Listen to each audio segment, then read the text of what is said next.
Welcome to this instructional video where you will learn how to effectively extend the learning of students who have already met the success criteria for your learner-centered problem.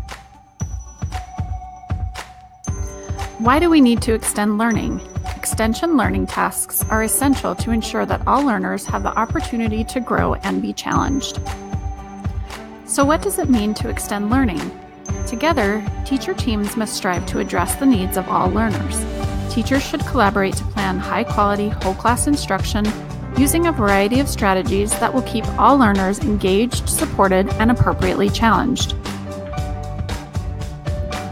In addition, they should plan extensions that are aligned to grade-level standards and relate directly to the original learning intention, not just activities that keep fast finishers busy. High-quality extensions empower students to deepen their knowledge about grade-level content beyond what the standard calls for by reading, writing, speaking, or listening about a topic or applying a given skill in a novel context. They build students' content expertise by relating classroom learning to real-world problems and provide opportunities for students to solve them independently from start to finish.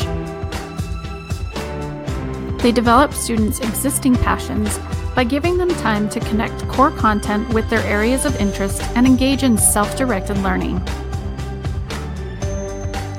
And finally, they push students to embrace challenge by grappling with complex problems or creating products that require deeper levels of thinking. So how can teachers systematically plan to extend their students' learning? Well, the first step is that before you can create an effective extension, your team must have a shared understanding of what success on the learner-centered problem will look like for students. Start by clearly defining success criteria for your LCP. Your next step is to explore multiple options to extend the learning of students who meet the success criteria quickly. To start planning, ask yourself the following questions.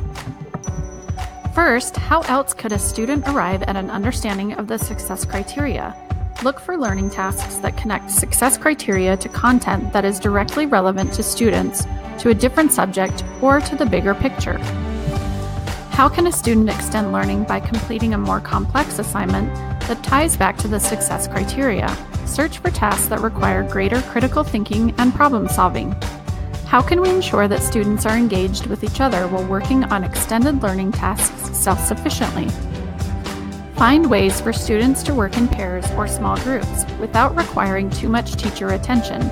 In addition, look for ways that students can demonstrate mastery of the success criteria in a different format than the original learning task. The third step in this process is to create your extended learning task. Consider opportunities to vary the content, depth, or structure. And remember, always tie it back to the success criteria. And the last step is to pressure test your extension to make sure it's high quality. Check to make sure the task measures understanding of the success criteria or of a larger context that is directly tied to it. Be careful though, extensions shouldn't move some students along the learning progression before others. So now you're ready to extend your students' learning. Extensions make all the difference for students who are able to demonstrate mastery more quickly than their peers. Carefully planning to extend learning will ensure that all of your students are engaged and challenged during every lesson.